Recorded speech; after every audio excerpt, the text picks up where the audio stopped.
Baiklah pada anda semua, Assalamualaikum warahmatullahi wabarakatuh. Selamat datang ke channel Kisah Seram Malaysia. Dan semua kisah-kisah yang saya akan ceritakan di sini pada hari ini anggaplah sebagai satu hiburan saja. Jangan terlalu serius, jangan simpan dalam hati kan.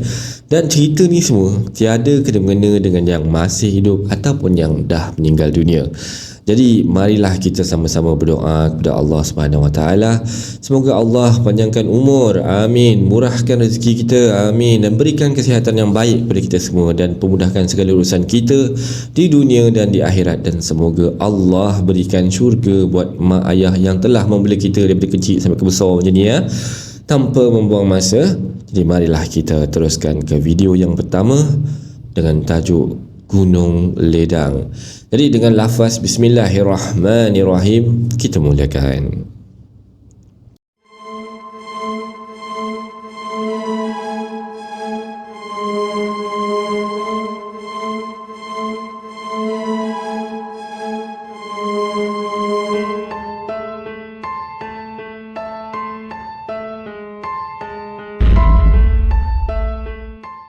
Baik, Assalamualaikum warahmatullahi wabarakatuh. Terus terang, aku agak keberatan nak kongsi kisah ni sebab daripada pandangan mata aku lah, 98% datang dari kesilapan dan kecuaian diri aku sendiri, dan lagi 2% aku tak nak mengakulah aku salahkan benda tu.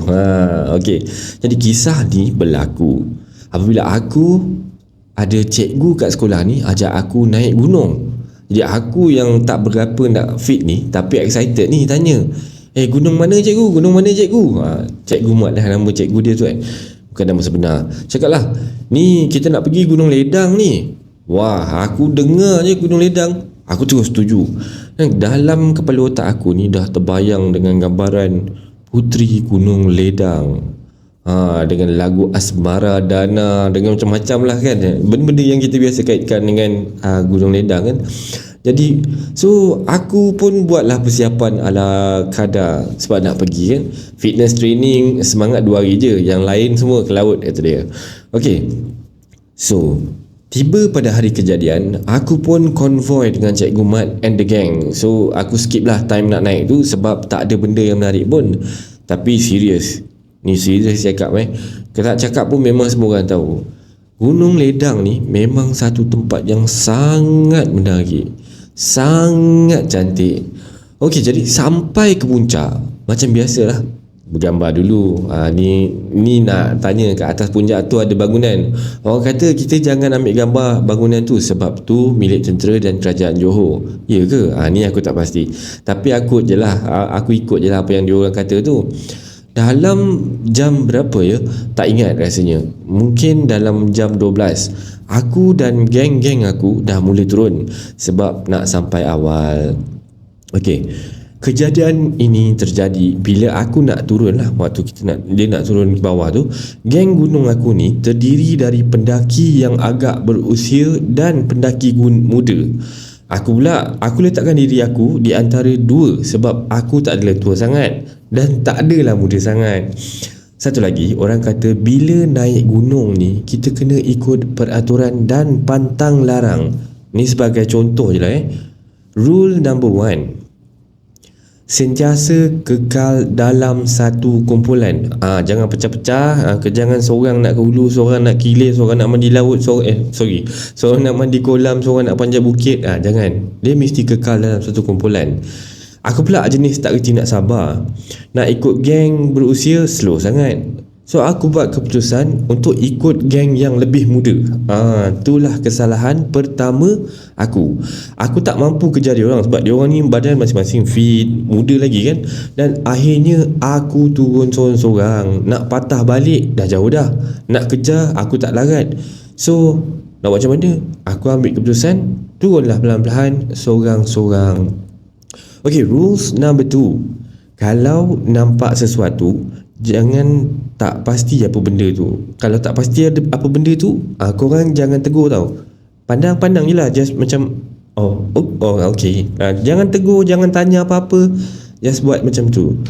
So dah lah aku jalan sorang-sorang. So nak hilangkan kesepian tu, aku pandanglah kanan, atas, bawah, sehinggalah di ekor mata aku tu, di atas satu dahan pokok, aku ternampak sesuatu putih.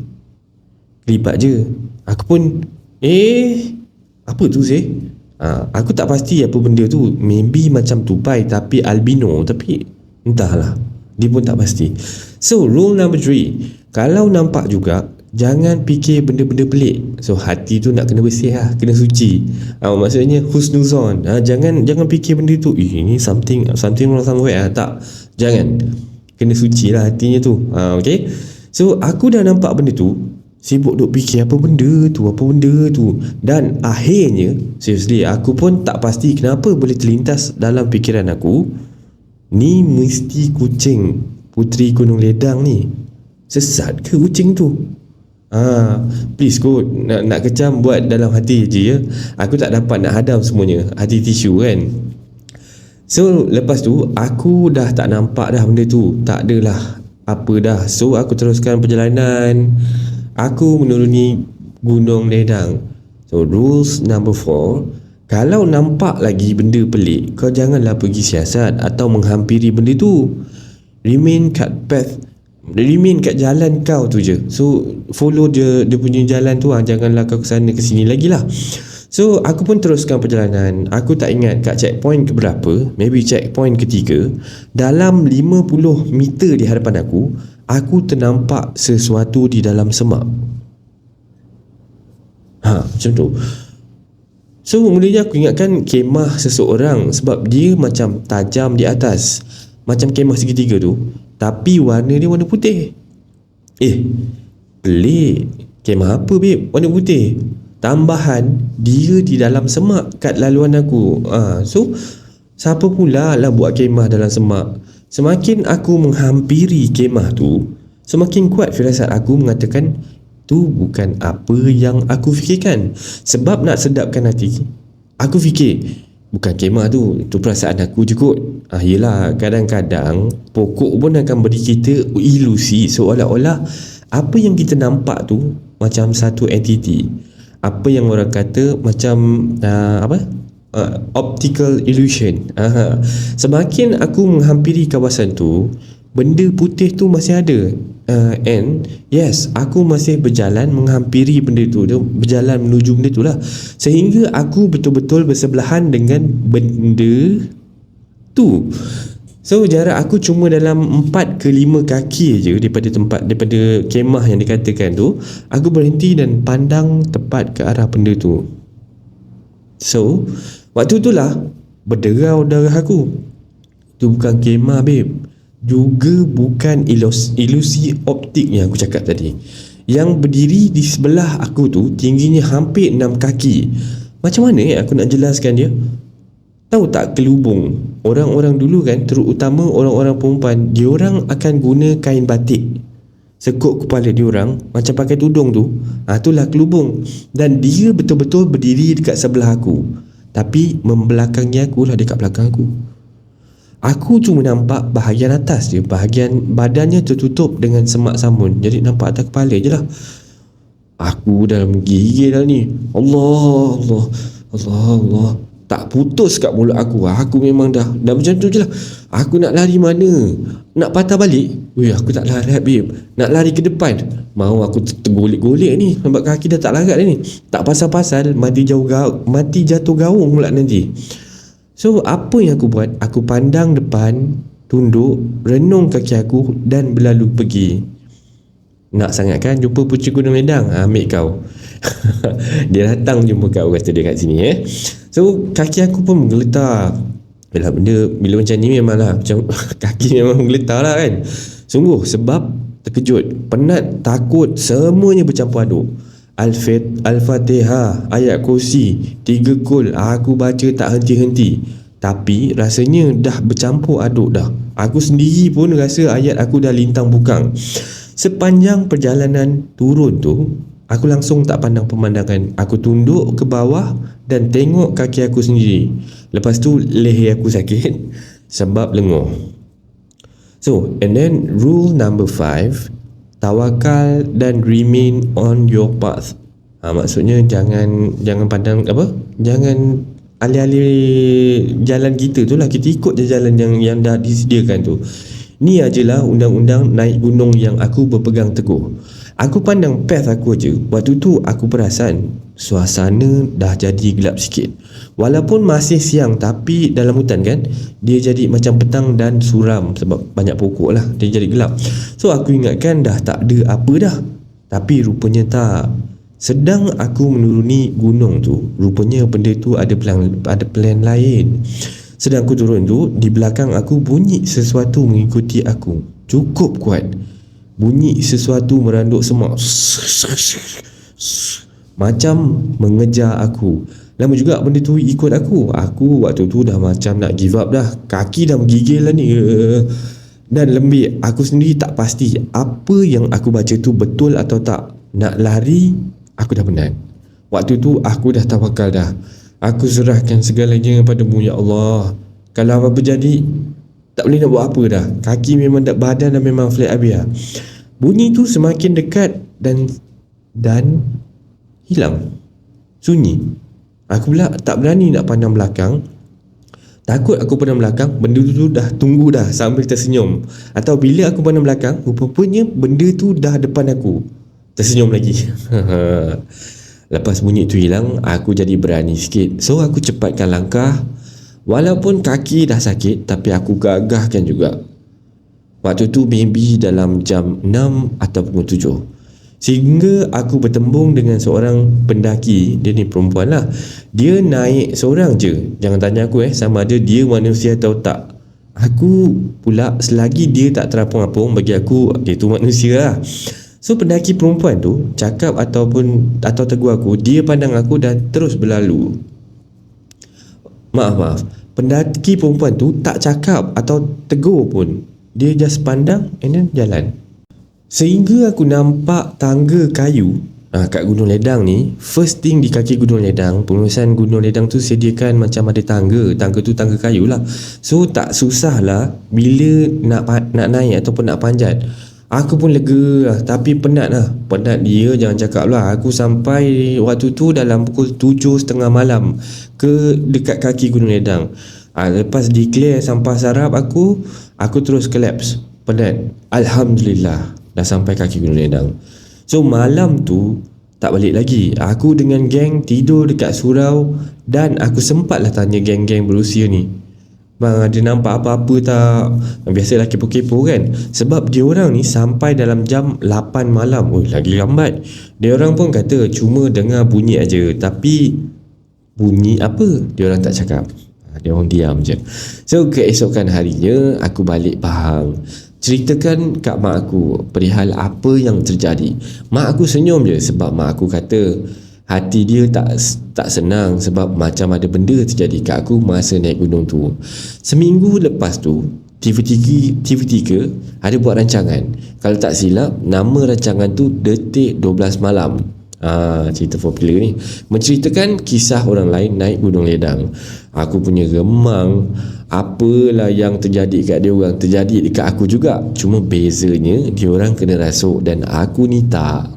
So tamatlah kisah ni di sini. Macam mana? Ini adalah permulaan pembuka kata bagi kisah seram Malaysia untuk malam ini. Jadi marilah kita teruskan untuk kisah seram Malaysia yang kedua.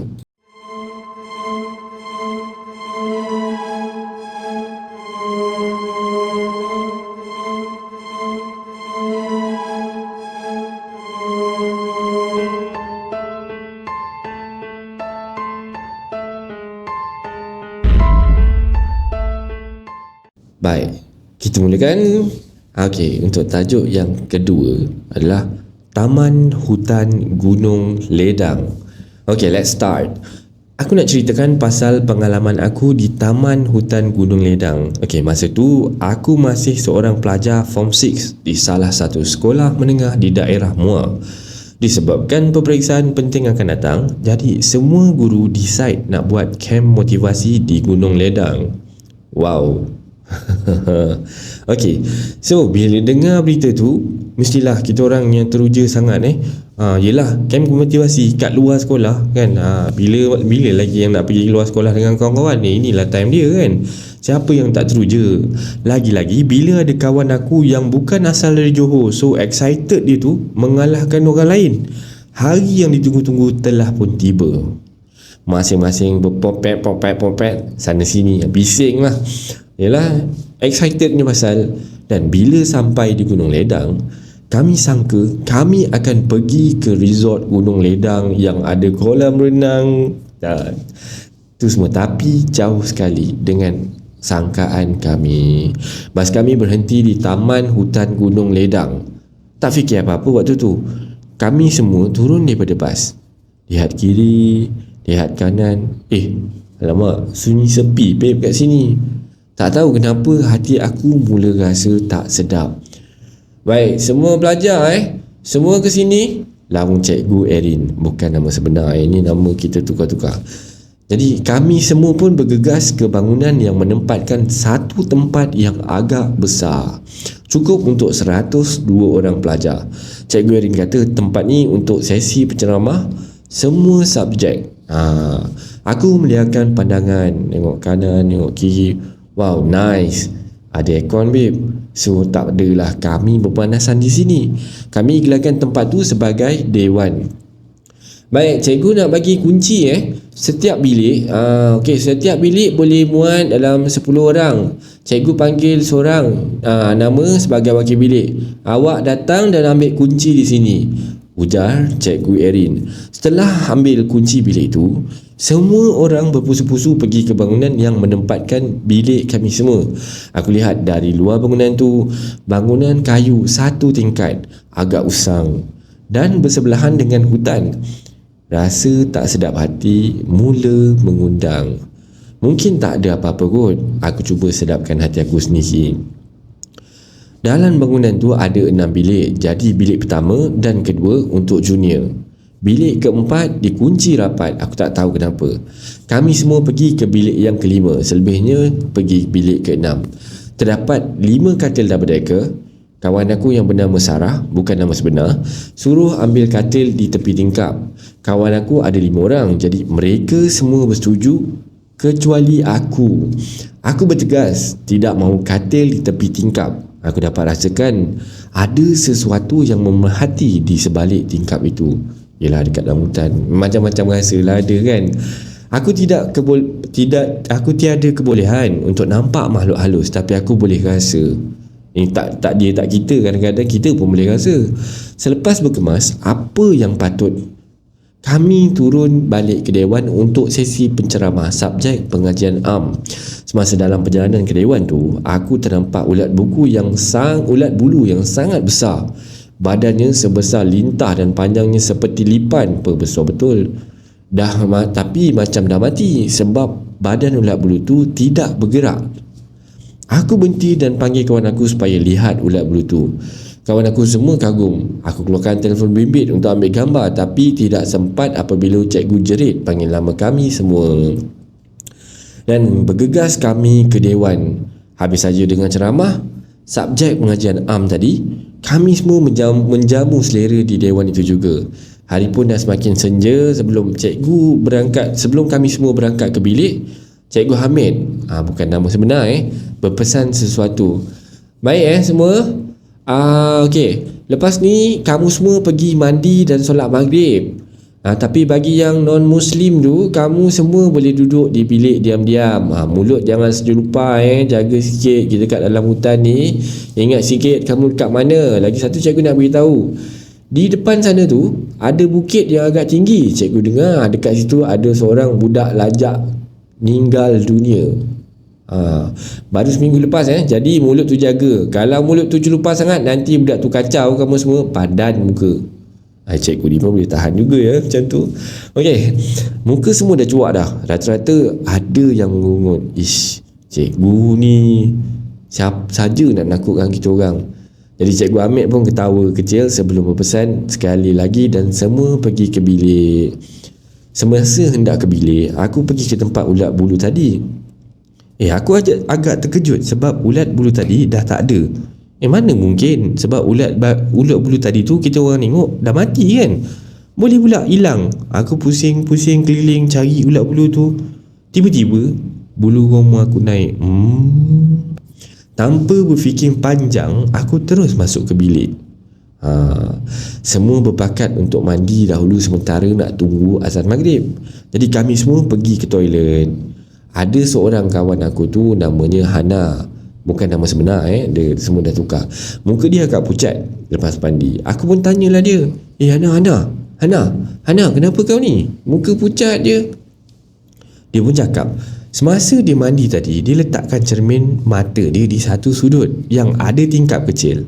Tapi bila habis mandi, dia nak ambil cermin mata tu, dan dia ternampak 2 biji berbola mata yang sedang merenungnya tajam.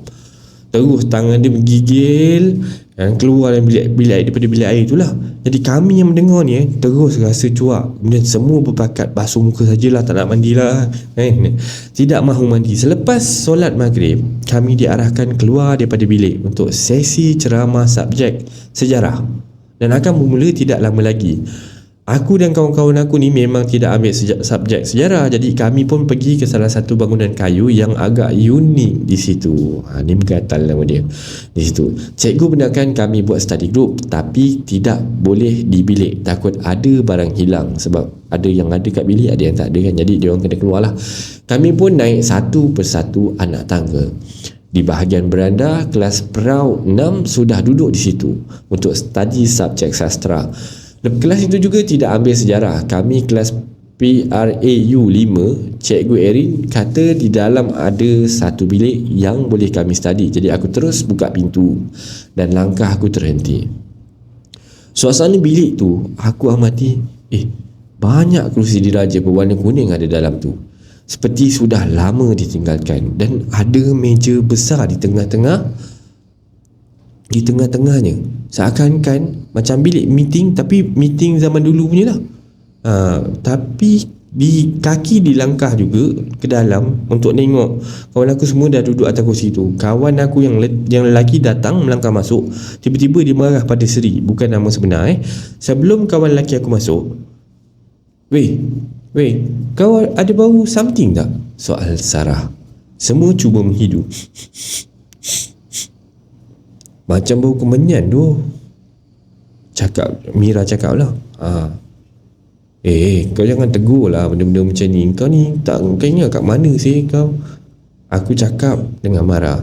Mulut mereka ni memang tak boleh dijaga. Tiba-tiba, aduh, kau ni sakit lah, marah Fendi. Bukan nama sebenar juga. Sambil memegang tengkuknya, semua berpaling menghadap Seri. Bukan nama sebenar. Aku tak buat apa-apa lah, kata Seri lah. Aku tengah main phone, mana ada aku pukul kau. Tapi aku rasa macam ada orang libas tengkuk aku guna wayar USB tu dari belakang. Yelah, aku kan depan kau, manalah tahu kau memainkan aku, kata Fendi. Seri lantas bangun. Sumpah weh, aku tak libas kau. Wayar USB pun tak ada, kata dia. Masing-masing main mata. Aku pandang semua kawan aku dan buat isyarat supaya keluar dari bilik tu cepat-cepat. Sarah dan Mira dah mula tukar mak kamit dah, baca doa apa yang patut. Kami semua join kelas PRAU 6 tu sementara tunggu ceramah subjek sejarah habis. Hana tiba-tiba ketawa kuat.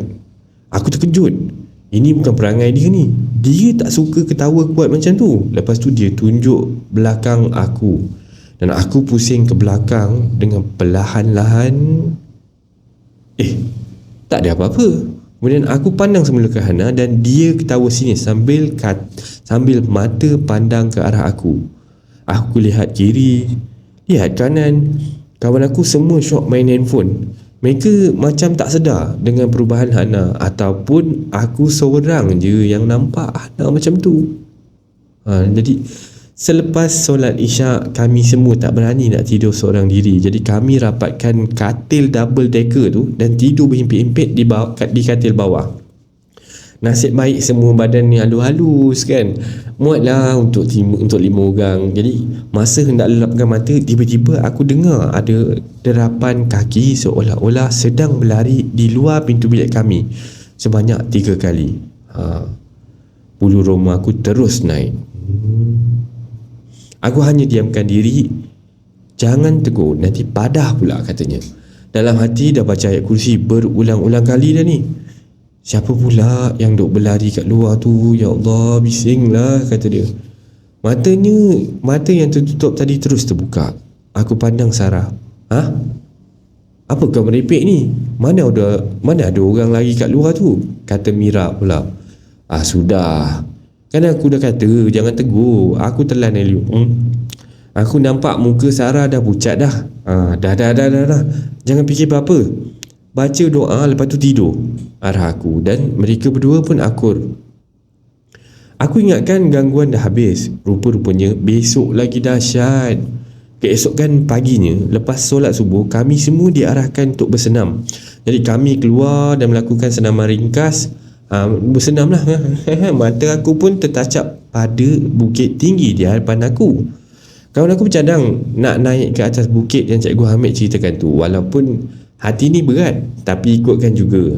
Alhamdulillah, nasib baik tak ada apa-apa yang berlaku. Cuma aku terpandang seekor burung berwarna hitam yang besar sedang berdengik di atas dahan. Burung tu ligat memandang kami semua. Bila aku berpaling ke kawan aku, burung itu dah tiada. Jantung aku terus berdebar. Cis, mana pula burung ni? Lepas naik bukit, kami meneroka ke taman Gunung Ledang tu. Terdapat banyak rumah yang tak ada penghuni, dan tiba-tiba aku terdengar rumah di sebelah kiri aku berbunyi ketukan sebanyak 3 kali. Keras dan kuat. Mataku bertembung dengan Suraya. Bukan nama sebenar. Dia seakan tahu. Dia mengajak kawan aku yang lain pergi daripada situ. Kemudian kami nampak budak PRAU 6 sedang bermain air di tempat yang agak tersorok lah. Kami mendekati. Tapi tidak berniat mahu ikuti diorang mandi air jugalah. Jadi kami semua berjalan pergi ke bilik, sedang kemaskan katil dan beg. Tiba-tiba budak PRAU 6 tadi, ada seorang tu, ada nama dia Ayu, menjerit kuat-kuat macam orang histeria. Jadi dia berada dalam bilik yang ke-6. Kami semua pergi ke bilik dia, ramai-ramai pergi berlari-lari. Kata dia, Aku lapar. Jerit Ayu dengan suara yang agak garau. Jantung aku punyalah berdebar, kedebak, kata dia kan. Suraya ni terus buka ayat Al-Quran dalam phone dia. Jangan biar dia gigit tangan dia. Jangan biar dia gigit tangan dia sendiri. Suraya berkata dengan tegas bila dia nampak Ayu seakan mahu menggigit tangan sendiri. Bila dengar Suraya cakap macam itu, Ayu terus pandang ke wajah Suraya. Dengan wajah yang bengis, dia mara ke arah Suraya tu tadi, tapi dia dapat ditahan oleh kawan-kawan dia. Dia cakap apa tau? Kau jangan nasib. Aku lapar. Kau jangan kacau aku. Suara garau tu muncul sekali lagi dari Ayu. Perlahan-lahan aku melangkah ke belakang, menghala ke pintu. Jangan diri kat pintu tu Yang kata Suraya lagi tegas. Langkah aku terhenti. Aku tahu dia nampak sesuatu. Aku dengar budak-budak junior tu dah mula dah baca Yasin. Cikgu Erin pun dah sampai sekali kat situ. Dia pun baca doa sekali dengan menghembuskan ke arah Ayu. Ayu ni menjerit kuat lagi.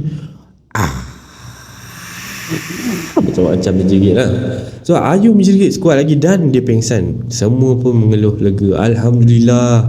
Kamu semua dah siap kemas belum? Kalau dah siap kemas, ambil beg tu semua buat turun ke bawah, cakap Cikgu Heri.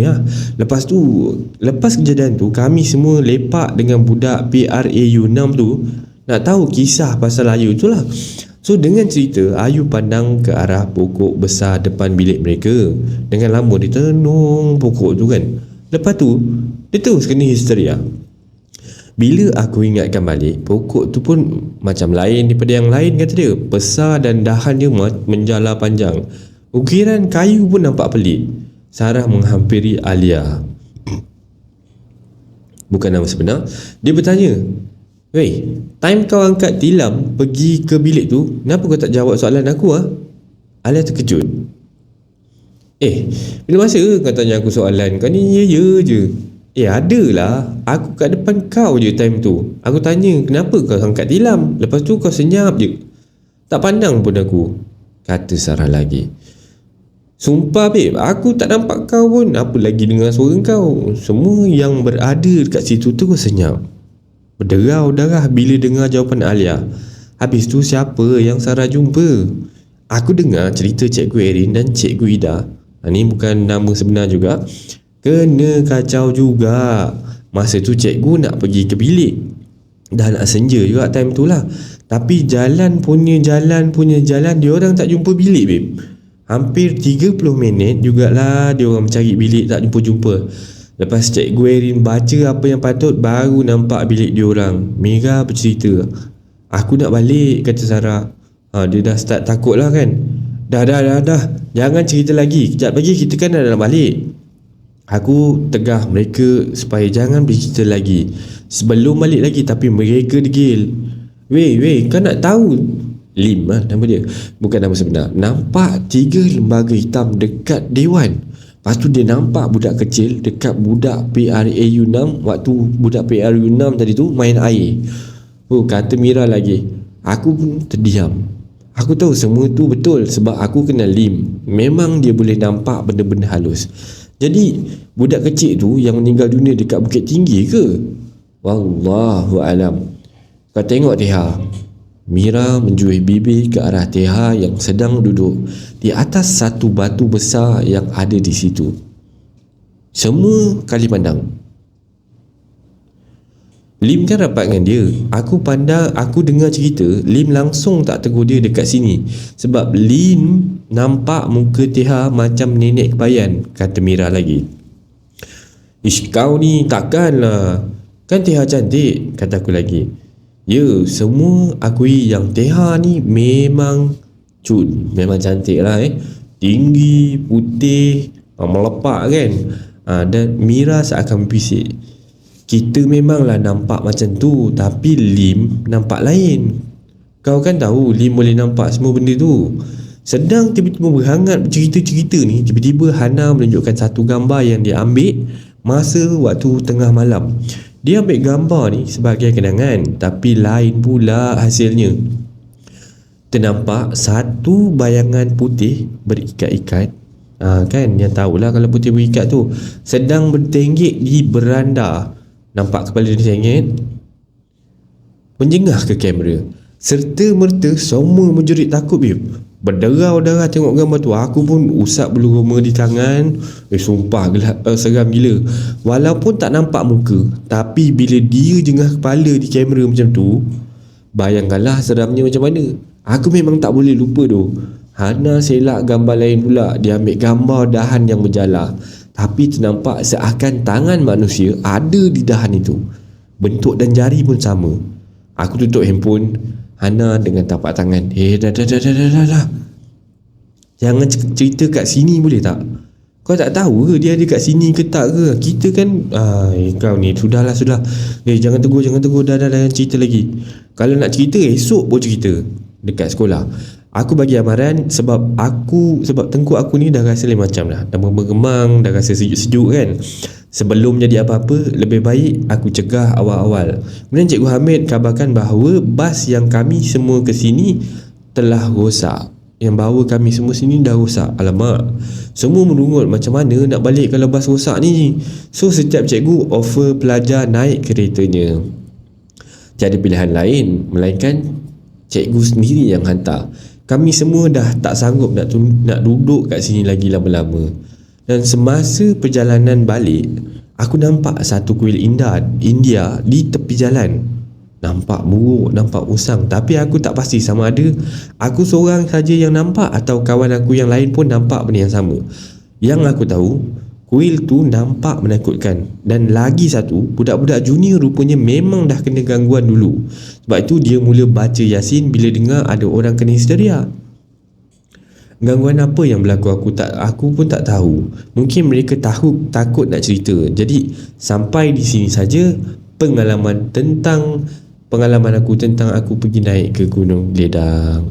Walaupun cerita ni tidak menyeramkan, kali pertama aku nampak kawan aku kena histeria depan mata web. Jadi pengalaman ni memang satu pengalaman yang aku tidak boleh lupakan. Sekianlah untuk kisah yang kedua. Saya nak sambung dengan kisah yang ketiga.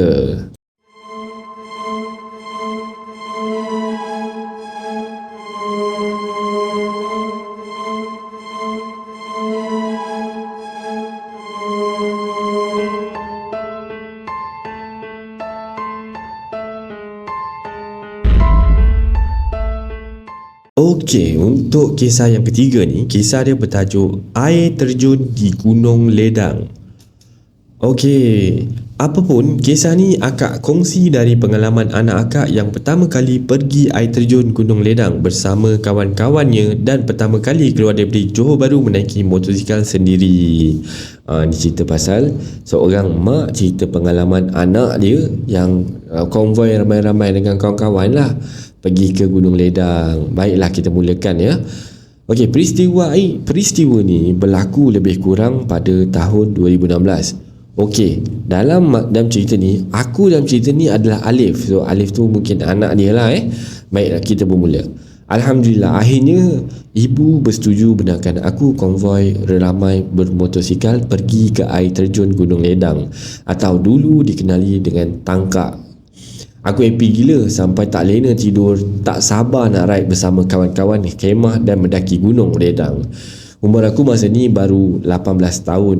Aku lepasan SPM. So ibu benarkan aku konvoi pun sebab aku dah ada lesen. Jadi esoknya lepas Jumaat, aku gerak dengan sahabat-sahabat baik aku, Raja, Zarul dan Rafi, bukan nama sebenar lah. Kami bergerak tidak bersama-sama kerana aku seorang naik Bodenas, tapi kawan-kawan aku ni bawa motor 125. So faham-faham je lah, manjang ni tinggal je lah sebab motor dia orang power, motor aku kan. Tapi Alhamdulillah ada juga motor, kau ni tak bersyukur. Tapi dek kerana bersemangat nak ke Gunung Ledang, aku pun santai-santai je asalkan sampai. So Alhamdulillah, lebih kurang jam 6 lebih kami dah sampai area Tangkak. Itu pun disebabkan kami tersesat beberapa kali kerana salah arah. Bila sampai, kami tak dibenarkan masuk pula kerana dah melebihi jam 6 petang. Dia biasa kalau Gunung Ledang ni, dia pukul 6 petang memang dah tutup, pintu pagar tutup, Pak Gad dah tak kasi masuk. Mana-mana gunung, mana-mana air terjun memang macam tu biasa. Sebab saya pernah pergi satu air terjun Latar Kijang dekat Perak sana. Pukul 5 tak silap saya dia tutup, tak kasi masuk dah sebab takut orang melakukan perkara-perkara khurafat yang bukan-bukan kat dalam tu. Dah tempat tu memang dah bahaya. Kalau lagi nak menambahkan bahaya, memang dia tak kasi. Jadi lepas pukul 5 atau 5.30 dia akan tutup, memang tak boleh masuk. Okey, kita sambung cerita Jadi dekat sini kecewa juga hati ni, tapi tak apalah sebab semangat jitu tu nak habiskan masa ke air terjun jadi lebih tinggi, maka kami decide carilah surau ke masjid ke untuk tumpang tidur. Ceritanya bermula dari sejak kami tersesat lagi. Cumanya yang aku rasa muskil tu, kat sana memang gelap gila padahal baru masuk jam 6 lebih. Masa awal tersesat tu kami salah masuk lorong. Patutnya kami masuk lorong yang kedua, tapi kami masuk lorong yang pertama. Masa masuk lorong tu, kiri kanannya hanya ada pokok kelapa sawit dan tak terlalu dalam. Tapi bila sampai hujung, baru tahu tempat tu khas untuk mendaki saja, bukan untuk main air terjun. Terpaksalah patah balik. Tapi masa patah balik tu, kami rasa jalan tu memang macam panjang gila lah, tak sampai-sampai kata dia. Sedangkan masa memula masuk tu dekat je rasa. Dah laki kanan kelapa sawit. Tiba-tiba ada pula macam bunyi serigala follow kami dari tepi. Bukan serigala, tapi lebih dikenali sebagai dubuk atau haina. Tapi masalahnya kat Malaysia ni kot, bukan ke dubuk tu kat Afrika je, mana ada kat Malaysia kan. So apa kejadahnya tuan punya ladang sawit ni nak beli dubuk pula kan. Dah lah mengejar tu bukan 2 ekor tapi lebih 7 ekor dengan mata yang merah bagaikan api, dia kata dia. Aku dan member aku pun dah start mengong dah. Kalau kabut dah tak tentu arah lah kan, kena kejar dengan binatang haina tu. So masa tu motor yang aku bawa ni macam dah habis pula dah, tapi berat gila tak nak pergi kan. Ataupun sebab ketakutan lah, rasa tak laju. Masa tu aku kat sebelah Zarul, aku ajak dia azan sesama sebab ibu ada pesan kalau ada rasa gangguan dan rasa macam ada something wrong somewhere, azan je. kuat-kuat, confirm syaitan ni rajim tu lagi kalau kita azan. Kawan aku si Zarul ni pula boleh pula dia dengan sengal ni menjawab, belum masuk waktu maghrib lah, takkan nak azan, kata dia. Ini lagi satu sengal. Masa tu aku rasa macam nak cepuk je budak ni. Apa pun setelah itu kami bersetuju nak azan sesama sambil menunggang. Alhamdulillah lepas azan tu dubuk-dubuk tu pun hilang secara tiba-tiba. Ketah kepala lutut bila kena lagu macam tu. Kena macam tu memanglah goyang. Barulah lepas tu kami jumpa jalan masuk tadi. Jadi balik pada perenggan tadi, selepas dah kena halau dengan Pak Gad kat air terjun tu sebab tak kasih kami bermalam kat sana, kami pun pergilah cari surau, cari masjid yang ada dekat-dekat situ lah. Jadi kami jumpa satu surau ni yang agak terpinggir daripada laluan yang biasa. Surau ni surau kumpulan tabligh lah yang jaga. Jadi kami pun minta izin untuk bermalam kat situ. Katanya, bang boleh tak nak tumpang tidur kat sini? Dan kami diizinkan oleh penjaga surau tu. Nama abang tu pun aku dah lupa dah. Apa yang pasti sempatlah kami ditazkirah tentang hala tuju kami. Diceritakan pada kami tentang kisah Nabi, sunnah Nabi. Alhamdulillah aku pun layan. Nyarislah masa bertolak tu ibu ada bekalkan setarmus air kopi dan biskut. Awalnya aku tolak, malu nak bawa lah, konon-konon kan bujang mana nak bawa bekal. Hujan pula malam tu, sedap lah aku berkongsi rezeki dengan abang-abang tabligh tu, dengan kawan-kawan aku sekali lah. Jadi adalah kebaikannya. Itulah mak pesan bawa ke bawah lain kali kan. Jangan sombong sangat. Tapi yang tak bestnya malam tu jugalah si Raja and Rafi nak tukar haluan, nak ikut tim lain ke Tioman dengan si Zarul pula nak balik JB. Aku pula nak halang, tak mungkin lah sebab masing-masing kan naik kenderaan sendiri. Lagipun diorang rasa tak best kot setakat air terjun. Aku tetap nak stay walaupun terpaksa pergi seorang. Tapi entah kenapa hati aku ni bagai ditarik-tarik untuk pergi ke air terjun tu. Malam tu aku stay seorang-seorang kat surau tu ditemani abang-abang tabligh tu sambil beliau bercerita pengalaman beliau. Jadi Alhamdulillah pagi-pagi abang tabligh tu dah siapkan rebusan ubi dan ikan masin. Alhamdulillah nikmat babe kan, tengah lapar-lapar dapat ikan ubi rebus dengan ikan masin, sedap. Dan selepas sarapan aku pun terus gerak ke air terjun seorang diri. Kawan-kawan semua dah taman darah, ke sana seorang, ke sini seorang kan. Aku seorang pun jadi kan. Jadi cuaca malam masih awal dan sejuk. Jadi sampai masa tu aku seorang je pengunjung yang ada kat situ. Brother guard tu pesan kat aku jangan naik awal sangat sebab masih gelap. Aku buat dono je. Aku terus naik sampai ke tingkat yang paling atas tanpa rasa takut. Dan bila sampai ke atas tu, aku mandi menyelam puas-puas. Aku rasa macam tu punyalah akulah yang paling hebat kat situ. Sibuk menyelam tu aku perasan aku terdengar suara bising orang tengah mandi-mandi berdekatan tempat yang aku menyelam tu. Aku rasa lega sebab dah ada orang lah kan. Aku rasa happy lah. Baguslah ada orang. Aku perasan suara tu ramai macam satu family. So aku intai dari balik batu dan aku nampak memang satu family sedang bergurau senda di balik batu tempat aku menyelam tu. So aku decide nak ke sebelah batu, nak main air berdekatan dengan family itulah. Tapi masa melangkah melepasi batu tu, family tu hilang. Masa tu aku tak rasa seram lah. Mungkin aku fikir sebab dah siang kan, takkan ada momok pula. Tapi sekarang ni bila aku ingat balik, barulah aku rasa mengemang. Aku tak pasti apa salah aku berani sangat masa tu. Lepas aku dah selfie dan dah puas menyelam, aku pun bergerak turun. Waktu tu dalam jam 8 lebih pagi. Masa relax turun tu, aku terjumpa dengan si Zarul. What the heck? Apa pun yang Mamat ni buat kat sini? Bukan ke tadi malam dia kata dah balik JB? Aku tegur dia, weh, bukan kau semalam kata nak balik JB ke? Si Zarul jawab, aku pun nak mandi juga, takkan kau seorang je nak seronok? Aku tanya dia, mana dia tahu aku kat sini? Dia cakap abang tabligh tu bagi tahu. Aku pun masa tu tak ada fikir banyak-banyak. Aku pun husnuzon je lah. Aku fikir agaknya dia menyesal kot sebab patah balik malam tadi. Tapi dalam hati aku tetap confused. Sebab dari JB ke Tangkak bukan dekat, dia patah balik. JB pun dah 3 jam, takkanlah tak penat. Tapi oleh kerana aku ni memang spesies hantu air, nak pula si Zarul ni ajak aku naik semula, aku pun on je lah. Aku temankan si Zarul ni naik semula ke tingkat atas tadi, nak mandi air terjun sama-sama kan. Tapi mandi untuk menyelam. Tapi Zarul ni banyak menyendiri tau. Dia duduk dan dia buat hal dia kan.